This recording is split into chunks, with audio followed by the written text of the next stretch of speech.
एक अमीर लड़का था। उसे एक गरीब किसान की लड़की से प्यार हो गया। लड़की बहुत समझदार थी।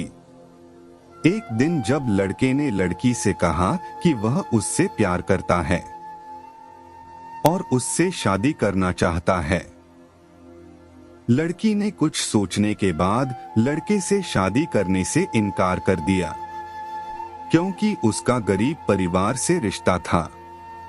लेकिन कुछ समय बाद जब लड़के को इस बारे में पता चला तो उसने लड़की के माता पिता से बात की और लड़की को समझाया। उस लड़की को काफी समझाने के बाद दोनों ने शादी कर ली। शादी के बाद लड़का उसे बहुत प्यार करता था। दोनों की शादी बहुत अच्छी रही। लेकिन कुछ महीनों के बाद लड़की को त्वचा रोग हो गए, जिसके कारण वह अपनी खूबसूरती को खोने लगी। अब लड़की डरने लगी कि उसकी सुंदरता कम होने के कारण कि उसका पति उसे छोड़ ना दे। लड़की उस त्वचा रोग को ठीक करने के लिए हर संभव प्रयास कर रही थी।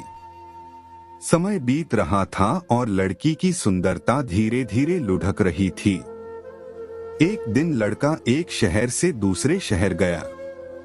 जब लड़का वहां से वापस आ रहा था तो रास्ते में एक कार के साथ उसका एक्सीडेंट हो गया।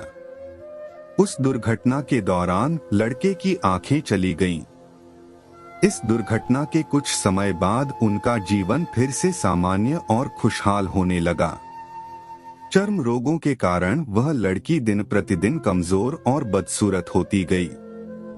लेकिन पति के अंधे होने के कारण उसकी शादी अच्छी चल रही थी। दिखाई न देने के कारण लड़का उससे पहले की तरह प्यार करता रहा।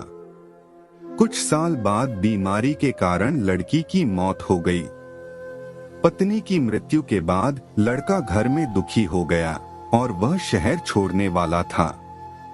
तभी उनके पड़ोसी ने उन्हें यह कहते हुए दिलासा दिया, आय अब तुम अपनी पत्नी के बिना अकेले रहोगे। वह तुम्हारी बहुत देखभाल करते थे।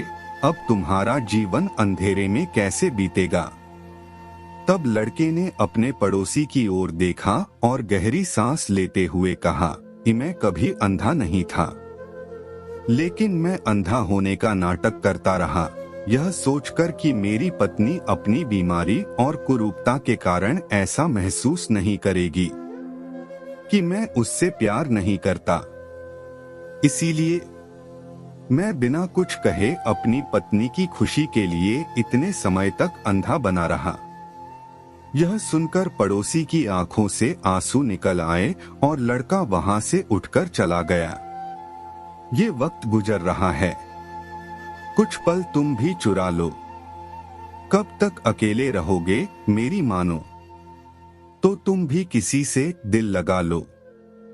इसी के साथ मैं आपसे विदा लेता हूँ। दोस्तों, कैसी लगी ये प्यार की कहानी कमेंट करके जरूर बताएं।